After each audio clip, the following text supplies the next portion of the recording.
दोस्तों मैं एक एवरेज एमबीए स्टूडेंट था।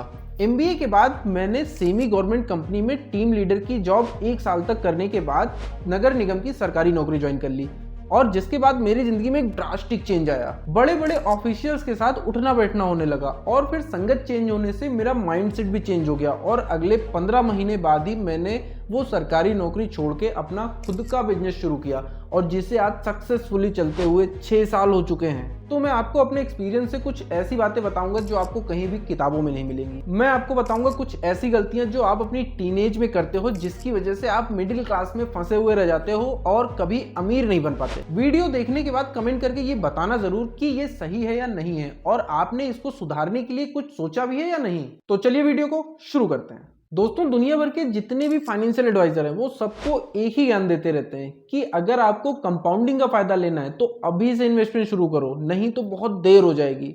सच बात तो ये है कि आपको गुमराह किया गया है इस एक टर्म से, power of compounding. Power of compounding. Power of compounding.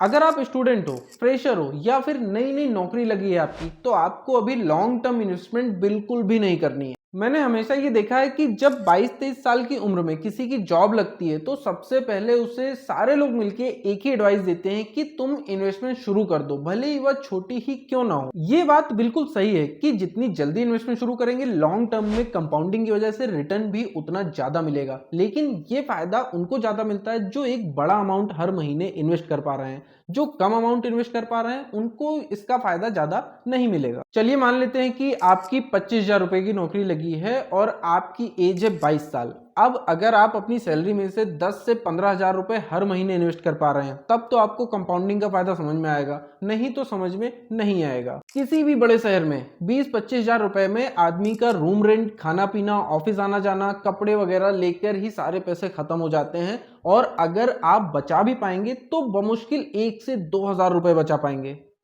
मान लेते हैं कि आपने अपने सारे खर्चों को कंप्रेस कर दिया है और आप हर महीने 5,000 रुपए सेव करके इन्वेस्ट कर पा रहे हैं और हर साल इसे 10% से बढ़ाते जाते हैं, तो अगले 5 साल के बाद आपके पास 4,70,000 रुपए की कॉपस तैयार हो जाएगी और जो आपका इन्वेस्टमेंट अमाउंट होगा इन 5 सालों में वो होगा 3,66,306 रुपए। अब अगर इसे आप अगले 5 साल तक और कंटिन्यू करते हैं, यानी कि 10 साल तक इसे करते हैं, तो आपके पास टोटल कॉर्पस लगभग 15 लाख रुपए का तैयार हो जाएगा और ये तब होगा जब आपको इस पे कम से कम 10% का रिटर्न मिले। लेकिन 10 साल के बाद इन्फ्लेशन की वजह से शायद आपके 15 लाख रुपए की वैल्यू 6-7 लाख रुपए ही रह जाए। ऐसे में सबसे बड़ा सवाल यह आता है कि फिर करें तो करें क्या। दोस्तों जब करियर का शुरुआती दौर होता है तो ऐसे में किसी भी स्कीम में इन्वेस्ट करने की बजाय उन पैसों को आपको खुद पर इन्वेस्ट करना चाहिए। स्टार्टिंग में जो छोटा अमाउंट आप इन्वेस्ट करने की सोच रहे थे उससे कोई स्किल सीखें और इस बात की हर संभव कोशिश करें कि उससे आप अपनी सैलरी को 4 से 5 गुना बढ़ा सकें, जो कि कोई भी मुश्किल काम नहीं है। अब आपने कोई स्किल सीखना शुरू कर दिया है तो इसका मतलब ये नहीं कि आपको बाकी चीजें छोड़ देनी है, आपको घूमने फिरने पर भी पैसे खर्च करने हैं क्योंकि ये स्टार्टअप्स का दौर है। दुनिया बहुत तेजी से बदल रही है। हो सकता है आप किसी जगह पर घूमने गए हो, कोई आपको नई चीज दिख जाए, किसी प्रॉब्लम का सॉल्यूशन आपको दिख जाए और आप अपना नया स्टार्टअप, नया बिजनेस शुरू कर सकें जिससे कि आप बहुत बड़े आदमी बन सकते हैं, बहुत ज्यादा कॉपस तैयार कर सकते हैं। कहने का मतलब इतना सा है कि जो आप छोटा अमाउंट शुरुआत में बचा रहे हैं उससे आप कोई नई स्किल सीखिए और अपने घूमने फिरने पर खर्च कीजिए। कुल मिला के आपको अपनी वैल्यू इंक्रीज करनी है। अब मान लीजिए कि 5 सालों में आपने कोई स्किल सीखी और अपनी सैलरी को 4 से 5 गुना बढ़ा लिया है। शुरुआत में जो सैलरी आपकी 25,000 रुपए थी अब वो 1 लाख रुपए हो चुकी है और शुरुआत में जो आपके खर्चे 20,000 रुपए हर महीने हो रहे थे वो खर्चे भी बढ़ के अगर 50,000 रुपए भी हो जाते हैं तो आपके पास हर महीने 50,000 रुपए बच रहे हैं।